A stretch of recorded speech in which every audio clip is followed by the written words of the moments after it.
के सागर career अकॅडमीच्या या digital प्लॅटफॉर्मवरती मी प्राध्यापक रणजित फरांदे आपणा सर्वांचं सहर्ष स्वागत करतो। विद्यार्थी मित्रांनो, आपल्या आवडीचा सर्वात आनंदाचा प्रसंग या ठिकाणी आलेला आहे आणि ते म्हणजे राज्यसेवा पूर्व परीक्षेची ॲड आपल्यासमोर आत्ताच आलेली आहे आणि हे आयोगाचं शुद्धीपत्रक तुमच्या सर्वांच्या समोर आहे। महाराष्ट्र लोकसेवा आयोगाने ही आत्ताच नुकतीच रिसेंटली ॲड काढलेली 8 मे 2024 रोजी आणि या ॲडमध्ये महाराष्ट्र राजपत्रित नागरी सेवा संयुक्त पूर्व परीक्षा आणि विद्यार्थी मित्रांनो, आनंदाची गोष्ट अशी की तब्बल 524 जागांसाठी ही ॲड आहे। याच्यामध्ये 431 जागा, ज्या काही 431 जागा ह्या राज्यसेवेतून भरल्या जाणार आहेत आणि ह्या दोन जागा 45 आणि 48 पदं हे टेक्निकल मधून आणि जे काही आपलं अर्थ खातं असतं त्याच्यामधून भरल्या जाणार आहे। आता बघा, महाराष्ट्र लोकसेवा आयोगाचं हे परिपत्रक आत्ताच आलेलं आहे आणि त्या अनुषंगानं आपली जी काय राज्यसेवेची जे काय प्रिलिम्सचा पेपर होणार आहे, हा राज्यसेवा प्रिलिम्सचा पेपर 6 जुलै 2024 रोजी म्हणजे 6-7ला येत्या जुलै महिन्यामध्ये, म्हणजे आत्ता मे महिना चालू आहे, जून आणि जुलै म्हणजे बरोबर 2 महिन्यांनी आपली परीक्षा होणार आहे। तारीख आहे 6 जुलै 2024 रोजी आणि विशेष म्हणजे या ॲडमध्ये सर्व विद्यार्थी मित्रांचं आवडतं असणारं पद उपजिल्हाधिकारी की ही शेवटचीच ॲड आहे। सर्व विद्यार्थी या शेवटच्या ॲडसाठी प्रिपरेशन करतायत आणि याच प्रिपरेशनच्या अनुषंगानं विद्यार्थ्यांच्यासाठी अत्यंत सुवर्ण संधी म्हणजे उपजिल्हाधिकारी पद देखील याच्यामध्ये आहेत आणि विद्यार्थी मित्रांनो, नेहमी पद ही ॲड होत असतात, नंतर पद ॲड होत असतात, त्याच्यामुळे याच्यामध्ये अजून जास्त पद ॲड होण्याचे देखील चान्सेस आहेत। तर आपण ॲड कशी आहे ती पाहूयात। पहिलंच पद आहे बघा, उपजिल्हाधिकारी। पहिलंच पद आहे उपजिल्हाधिकारी, ज्याला आपण डेप्युटी कलेक्टर असं म्हणतो। गट अ दर्जाचं पद आहे आणि एकूण तब्बल 7 पदं आलेली आहेत आणि बाकी त्याचं डिस्ट्रीब्युशन कास्ट वाईज याच्यामध्ये आलेले। भज मध्ये 1 जागा आहे, त्याच्यानंतर विमाप मध्ये 1 जागा आहे, त्याच्यानंतर मेन म्हणजे आरक्षित पदे ही 5 आहेत याच्यामधली। EWS मध्ये 1 पद आहे आणि SCBC शैक्षणिक वर्ग देखील याच्यामध्ये ऍड केलेला आहे आणि त्याचं पण देखील 1 पद याच्यामध्ये आहे। आणि अराखीव मध्ये बघा, म्हणजे जे अराखीव आहे ओपन साठी आहे, जे ओपन साठी असणारी 2 पदं बघा, ओपनला 2 पदं या ठिकाणी आहेत, अशी टोटल एकूण 7 पदं आहेत। तुम्ही बेरीज करू शकता, 1 1 1 आणि या ठिकाणी आरक्षित टोटल 5 पदं आहेत। महिलांना या ठिकाणी अज वर्गामध्ये या ठिकाणी अज मध्ये 1 पद आहे महिलांकरता आणि मग बाकीची पदं तर मी तुम्हाला सांगितलेली आहे। अशा पद्धतीनं या पदांचं डिस्ट्रीब्युशन आहे। टोटल 7 पदांसाठी उपजिल्हाधिकारी या पदांसाठी 7 पदं आहेत आणि त्याच्यामधली 2 पदं ही ओपनला आहेत आणि बाकीची 5 पदं ही रिझर्व्ह आहेत। त्याच्यानंतरची दुसरी जी काय पोस्ट आहे, दुसरी पोस्ट आहे सहाय्यक राज्य कर आयुक्त। त्याच्यात तब्बल 116 जागा आहेत, ज्याला आपण ACST म्हणतो, आत्यंतिक विद्यार्थ्यांचे म्हणजे STIचं जे काय प्रमोशन होतं त्याच्यानंतर ACST। तर ह्या ACSTच्या तब्बल 116 जागा आलेल्या आहेत विद्यार्थी मित्रांनो, अत्यंतिक सुवर्ण संधी आहे। बाकीच्या कास्ट वाईज जागा याच्यामध्ये इन डिटेल दिलेल्या आहेत, तुम्ही चार्ट मध्ये पाहू शकता की प्रत्येक कास्टला किती किती कशा कशा जागा आलेल्या आहेत। आणि ओपनला याच्यातील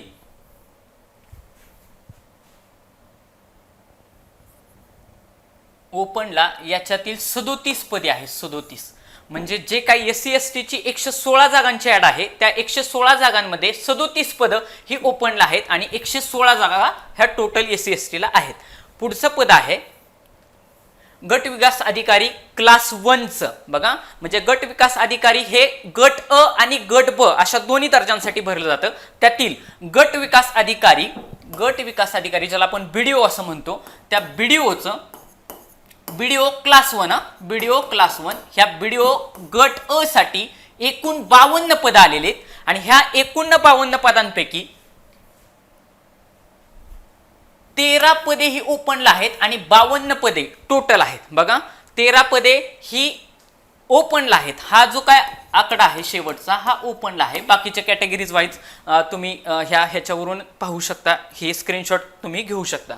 त्याच्यानंतर पुढचं पद आहे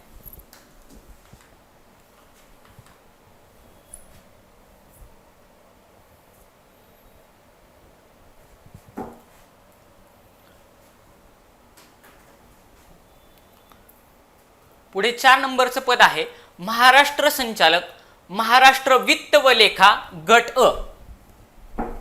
वित्त व लेखा ह्याच्यामधील गट अ मध्ये तब्बल 43 पदं आलेले आहेत. ह्या 43 पदांपैकी ओपनला 5 पदं आहेत आणि आरक्षित एकूण 38 पदं आहेत. 38 अधिक 5 टोटल 43 पदं आलेली आहेत. कशामध्ये? वित्त व लेखामध्ये.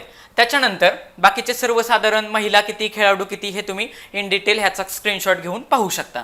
त्याच्यानंतर सहाय्यक आयुक्त प्रकल्प अधिकारी एकात्मिक आदिवासी विकास प्रकल्प श्रेणी 2 पण हे गट अ दर्जाचं पद आहे. या ठिकाणी 3 पदं आलेली आहेत. बघा, सहाय्यक आयुक्त प्रकल्प अधिकारी एकात्मिक आदिवासी विकास प्रकल्प श्रेणी 2 पण हे क्लास 1 दर्जाचं पद आहे गट अ चं. याच्यामध्ये 3 पदं आलेली आहेत. त्याच्यामध्ये 1 पद हे ओपनला आहे आणि 2 पदं रिझर्व्ह साठी आहेत. असे टोटल 3 जागा या ठिकाणी आलेल्या आहेत.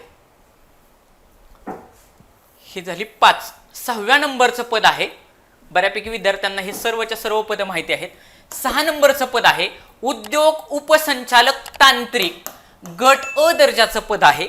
याच्यामध्ये टोटल 7 जागा आलेले आहेत. ह्या सगळ्या ओपनच्या जागा क्लास 1च्या जागा आहेत आणि याच्यामध्ये ओपनला कोणत्याच पद्धतीची जागा नाही. सगळीच्या सगळी 7च्या 7 रिझर्व्ह मध्ये. त्याच्यामध्ये ओबीसीला 2 जागा आहेत. त्या ओबीसी मधल्या 2 जागांमध्ये 1 जागा सर्वसाधारण आणि 1 महिलांना आहे. महिला 2nd नंबरच्या कॉलमला आहेत. प्रत्येक ठिकाणी तुम्ही महिलांना कुठं कुठं पद आहेत ते या चार्टमध्ये पाहू शकता. टोटल 7 पदांसाठी उद्योग उपसंचालक गट अ दर्जाचं पद हे भरलं जाणार आहे. त्याच्यानंतर 7 नंबरला आहे सहाय्यक कामगार आयुक्त गट अ. याच्यामध्ये टोटल 2 पदं आलेली आहेत. या 2 पदांपैकी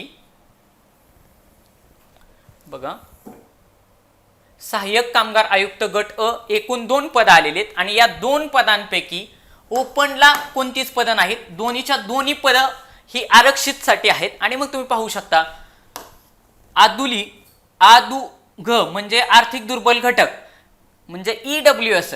ह्या ईडब्ल्यूएस साठी 1 पद आहे आणि ते 1 पद सर्वसाधारण म्हणजे मेल कॅन्डिडेट साठी आहे. बाकी ओबीसी साठी 1 पद आहे. अशी टोटल 2 पदं आहेत. त्या ओबीसी मध्ये पण महिलांना त्या ठिकाणी पद नाहीये. हे जे काही सहाय्यक कामगार आयुक्त गट अ चं पद आहे त्या गट अ च्या पदांमध्ये टोटल 2 पदं आहेत. त्या 2 पदांमध्ये 1 पद ओबीसीला आहे आणि 1 पद ईडब्ल्यूएस या घटकाला आहे. पुढचं 8 नंबर आहे सहाय्यक आयुक्त कौशल्य विकास रोजगार व उद्योजकता गट अ. या ठिकाणी 1च पद आहे आणि हे 1 पद ओपनलाच आहे बरं का. ही जागा ओपन साठी आहे. त्याच्यानंतर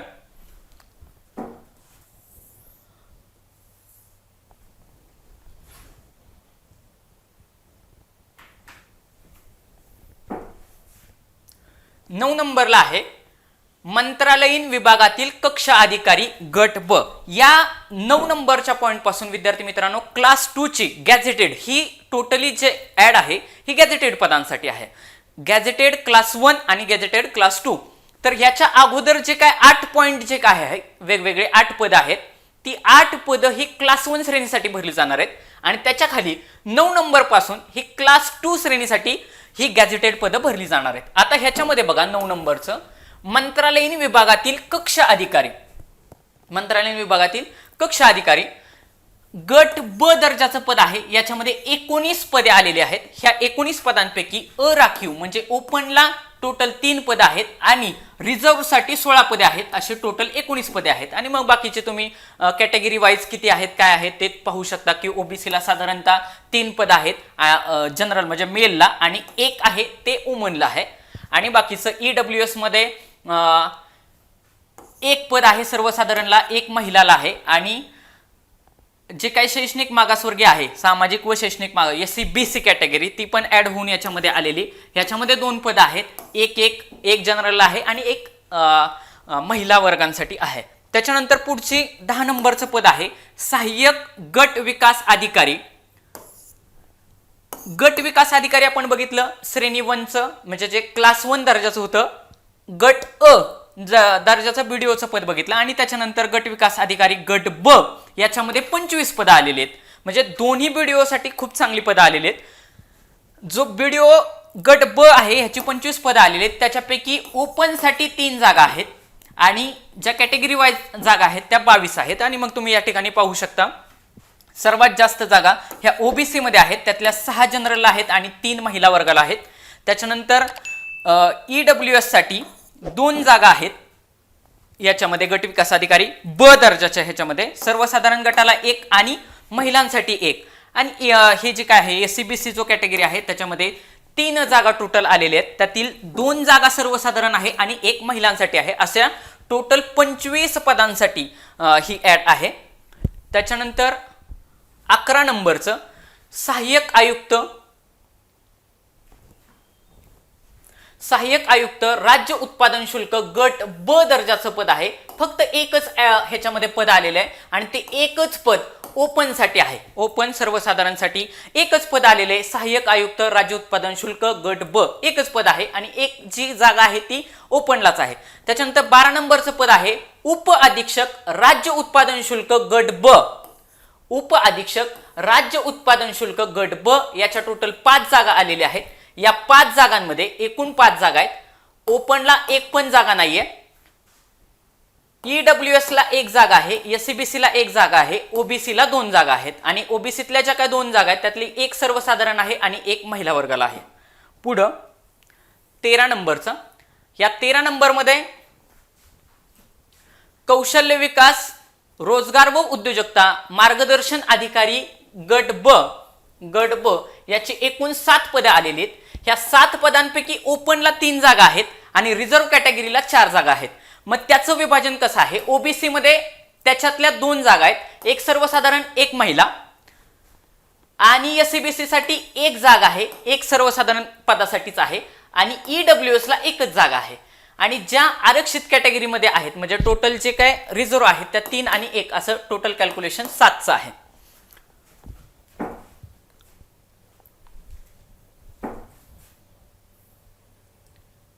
पुढं 14 नंबरचं पद आहे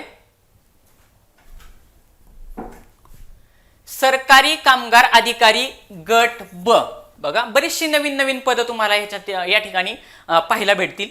सरकारी कामगार अधिकारी गट ब दर्जाचं पद आहे. एकूण 4 पदं भरली जाणार आहेत. ह्याच्यामध्ये ओपनला एकही जागा नाहीये, 4च्या 4 जागा ह्या रिझर्व्ह आहेत.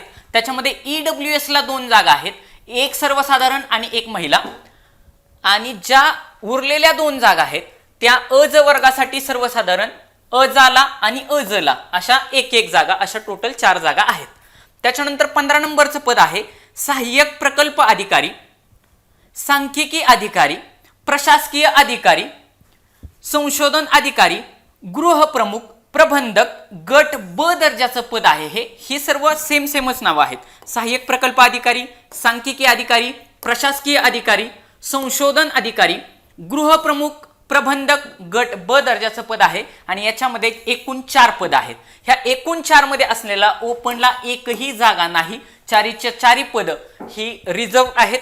याच्यामध्ये ईडब्ल्यूएस ला 1 आहे सर्वसाधारण गटामध्ये आणि त्याच्यामध्ये भज ब मध्ये 1 जागा आहे आणि भज क मध्ये महिलांसाठी 1 जागा आहे.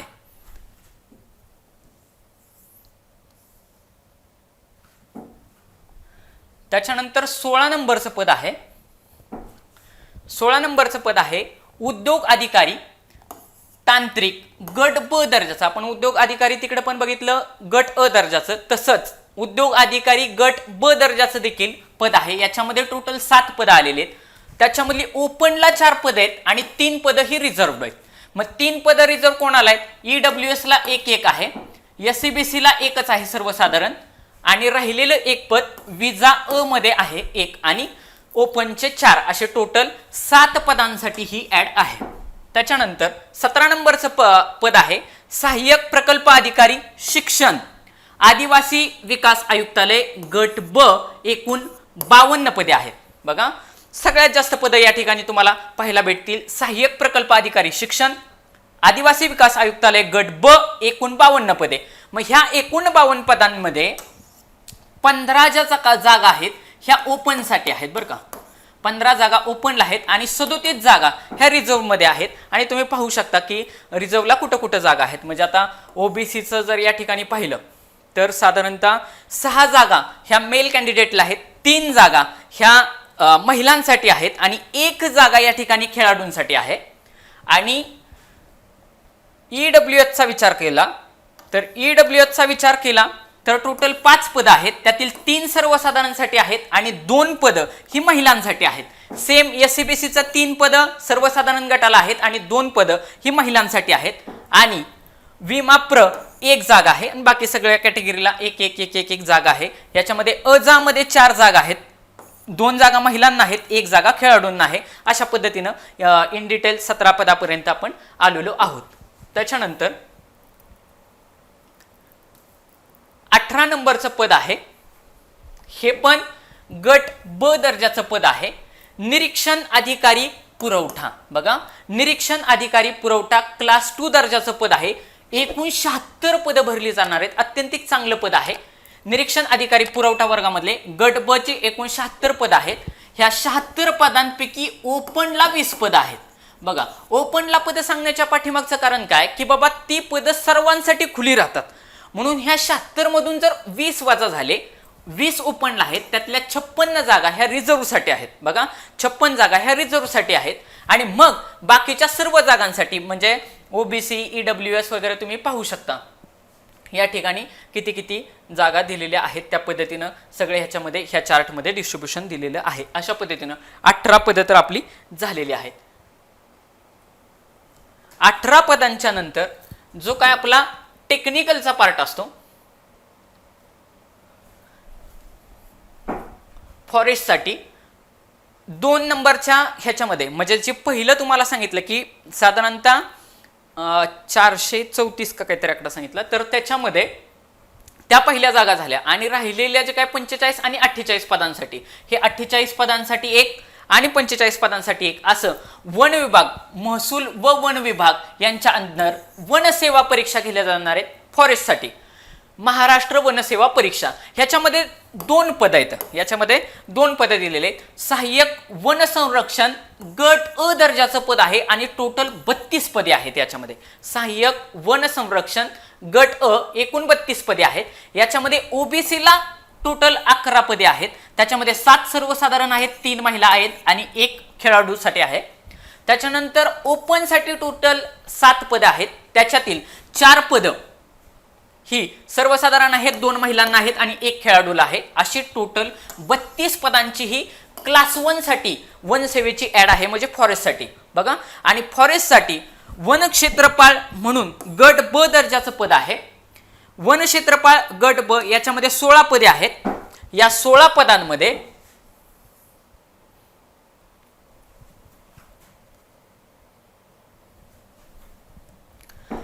पदांमध्ये ओपनला एकही जागा नाही, 16च्या 16 रिझर्व्ह आहेत. त्याच्यामध्ये ईडब्ल्यूएस ला 2 पदे आहेत, 1 सर्वसाधारण आणि 1 महिला आहे.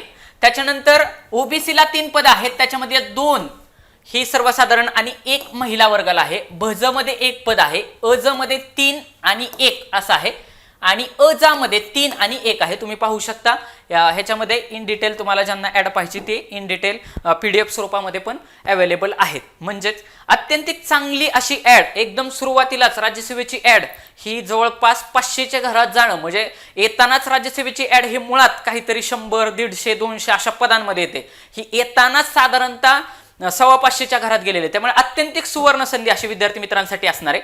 3 नंबरचा ह्याच्यामधला पोर्शन असा आहे, जे काय आपले इंजिनिअरिंग सर्व्हिसेसच्या एक्झाम आहेत त्या इंजिनिअरिंग सर्व्हिसेसच्या एक्झामसाठी हे 3 नंबरचा कॉलम आयोगाने केलेला आहे. त्याच्यामध्ये टोटल 45 पदं आहेत. 3 नंबर महाराष्ट्र स्थापत्य अभियांत्रिकी सेवा परीक्षा मृदा व जलसंधारण विभाग एकूण 45 पदं आहेत. बघा, महाराष्ट्र स्थापत्य अभियांत्रिकी सेवा पूर्व परीक्षा याच्यामध्ये मृदा व जलसंधारण विभाग टोटल 45 पदं आहेत. या 45 पैकी 7 पदं ही ओपन साठी आहेत आणि त्याच्यामधले टोटल 45 पदं आहेत आणि त्या 45 मध्ये परत 2 कॅटेगरी केलेले आहेत. पहिलं आहे उपविभागीय जलसंधारण अधिकारी स्थापत्य. बघा, उपविभागीय जलसंधारण अधिकारी स्थापत्य म्हणजे सिव्हिल डिपार्टमेंट. गट अ दर्जाचं पद आहे आणि त्याच्यामध्ये 23 पदं आहेत. ह्या 23 पदांमध्ये टोटल 23 पदं आहेत आणि या 23 पदांमध्ये 7 जागा ह्या ओपनसाठी आहेत. 7 जागा ह्या ओपनसाठी आहेत आणि 16 ह्या रिझर्व्हसाठी आहेत. त्याच्यामध्ये EWS घटकाला 4 जागा आहेत सर्वसाधारण. या ठिकाणी EWS फिमेलला आणि खेळाडूला जागा नाही सिव्हिलसाठी. त्याच्यानंतर जे SCBC आहेत, ह्या SCBC मध्ये पण सेम तसंच आहे. दोन्हीच्या दोन्ही जागा ह्या सर्वसाधारणना आहेत, महिला आणि खेळाडूंना जागा नाही. OBC मध्ये 2 जागा आहेत, त्यातली 1 जागा सर्वसाधारण, 1 महिला वर्गाला आहे आणि WMAPR ह्या 3 जागा सर्वसाधारण आहेत, महिला वर्ग आणि खेळाडूंना जागा नाहीत. अशा पद्धतीने बाकीचा पण तुम्ही चार्ट पाहून घेऊ शकता. टोटल 23 जागांसाठी ही ऍड आहे, त्यातील जे काय 7 जागा ह्या ओपन आहेत. त्याच्यानंतर जलसंधारण अधिकारी स्थापत्य गट ब सिव्हिलसाठीच आहे. टोटल 22 पदे आहेत. म्हणजे ही 23 पदं आणि ही 22 पदं. पण ही जी 23 पदे आहेत ही क्लास 1 ची आहेत आणि ही जी काय 22 पदे आहेत ही क्लास 2 ची आहेत. ह्या क्लास 2 मध्ये जलसंधारण अधिकारी गट ब दर्जाचं पद आहे. टोटल 22 पदे आहेत आणि ह्या 22 पदांमध्ये ओपनसाठी 11 जागा आहेत. बघा, म्हणजे निम्म्या जागा जवळपास ओपनला आहेत आणि निम्म्याच जागा कशा आहेत, रिझर्व्हला आहेत. त्याच्यामध्ये EWS ला एकही जागा नाही. त्याच्यानंतर SCBC ला 2 जागा आहेत, त्या 2च्या 2 सर्वसाधारण गटाला आहे. OBC साठी 2 जागा आहेत, 1 जागा सर्वसाधारण आणि 1 महिला वर्गाला आहे. अशा पद्धतीनं ही ऍड आहे आणि हा जो काही शासन निर्णय आहे तो ॲज इट इज आपण MPSCच्या वेबसाईटवरून घेतलेला आहे. आणि मेन म्हणजे उद्यापासून विद्यार्थी मित्रांनो 9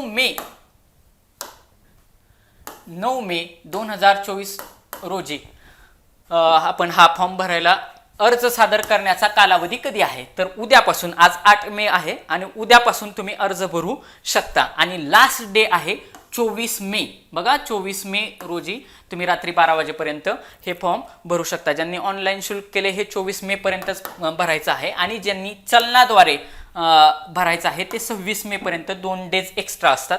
अशा पद्धतीनं विद्यार्थी मित्रांनो अत्यंतिक चांगली असलेली ही राज्यसेवेची ॲड या ठिकाणी तुमच्यासमोर दिसते. बऱ्याचशा विद्यार्थी मित्रांचं फार मोठं अगदी आंदोलन करण्यापर्यंत विषय आला होता की एकतर ही शेवटची ॲड आहे. 2025 पासून आपली जी राज्यसेवाची एक्झाम आहे ही वर्णनात्मक होणार आहे, रिटर्नमध्ये होणार आहे आणि त्याच्यामुळे ऑब्जेक्टिव्ह पॅटर्नचा असलेला हा सगळ्यात शेवटची सुवर्ण संधी आहे. आणि मी शासनाचं, सरकारचा आभार मानू इच्छितो की त्यांनी सुरुवातीलाच ॲड टाकताना अजून वेगवेगळ्या डिपार्टमेंटचे मागणीपत्र यायचे बाकी असतात नेहमीच. बऱ्याच जुन्या विद्यार्थ्यांना माहिती असेल की ॲड आल्यानंतर बरीचशी पदं, अगदी दुप्पट पदं म्हटलं तरी ह्याच्यामध्ये ॲड होत असतात. येतानाच ॲड अत्यंतिक चांगल्या जागांसाठी आलेली, म्हणजे 524 जागांसाठी तब्बल ही ॲड आलेली आहे. आणि ह्या 524 जागांमध्ये विद्यार्थ्यांचं विशेष लक्ष असलेलं DC पदांसाठी विद्यार्थी हे प्रिपेअर करतात. पण याच्यामध्ये बऱ्याचशा विद्यार्थ्यांचं एक बाबा एम असतं की बाबा DYSP पाहिजे, ते DYSPचं पद अजून याच्यामध्ये नाही आहे. बरीचशी पदं जी विद्यार्थ्यांना आवडत असतात ती देखील पदं याच्यामध्ये आपल्याला पाहायला भेटली नाहीत. परंतु जेवढी ॲड आलेली ती अत्यंतिक चांगली आहे. गट अ दर्जाची देखील चांगली पदं आहेत, गट ब दर्जाची पण चांगली पदं आहेत. उद्यापासून फॉर्म भरायला सुरुवात होतोय. 24 तारीख ही लास्ट डेट आहे, हे लक्षात ठेवायचं. त्याच्यामुळे आता सर्वांनी जोमानं तयारीला, अभ्यासाला लागा. आपल्या के सागर करिअर अकॅडमीचे वेगवेगळे बुक्स आहेत, संदर्भ साहित्य आहेत. त्याचबरोबर आपण के सागर अंतर्गत मी स्वतः राज्यसेवा पूर्व परीक्षा जे काय 2022ला पेपर झालेला आहे तो आपण एक्सप्लेन करायला घेतलेला आहे. कंबाईनचा पेपर जे काय आपले आहेत त्या कंबाईनच्या पेपरचं देखील आता साधारणतः 1 महिन्याच्या अंतरानं कंबाईनची ॲड येणार. म्हणजे आता बघा, आज 8 मे आहे आणि 2 महिन्यांनी साधारणतः परीक्षा ही पडली. मग 2 महिन्यांना ही परीक्षा पडली म्हणजे पेपर आपला आलाय की 6 तारखेला, 6 जुलैला पेपर आहे. तिथून 1 महिन्याच्या अंतरानं म्हणजे ऑगस्ट महिन्यामध्ये मॅक्सिमम प्रॉबेबली 15 ऑगस्टच्या आसपास इकडे तिकडे अलीकडे ती एक्झाम कंबाईनची होण्याची दाट शक्यता आहे. त्याच्यामुळे विद्यार्थी मित्रांना आता जोमाने तयारी लागायची आहे. जे बाबा कंबाईन प्रिपेअर करतात त्यांच्यासाठी पण आता कमीच दिवस राहिलेत. म्हणजे जर ऑगस्टमध्ये एक्झाम धरली तर 90च दिवस राहिले साधारणतः आणि ह्या राज्यसेवेसाठी साधारणतः एक 60 दिवस, सर्वसाधारणपणे 60 दिवस राहिलेत. त्यामुळे अत्यंतिक कमी कालावधी राहिले. जास्तीत जास्त विद्यार्थ्यांनी अभ्यासाला जोमाने तयारी लागा, कारण ऑब्जेक्टिव्ह पॅटर्नचा हा शेवटची संधी आहे. बरेचसे विद्यार्थी मित्रांनी ह्याच्यासाठी खूप मोठं आंदोलन केलं आणि 2025 पासून हा ऑब्जेक्टिव्ह पॅटर्न लागू करा अशी आयोगाला विनंती केली होती आणि त्यानुसार आयोगानं हे मनावरती घेतलं आणि 2025 पासून म्हणजे नेक्स्ट इयरला आपला रिटर्न पॅटर्न होणार आहे. त्याच्यामुळे ही एक्झाम शेवटची आहे. अजून मेन्स कधी पडेल काय सांगू शकत नाही. हे बऱ्याचशा गोष्टी असतात आरक्षणाच्या वगैरे. त्याच्यामुळे आत्ता सध्या फक्त प्रिलिम्सचा विचार करून तुम्ही जोमानं तयारीला लागा. धन्यवाद.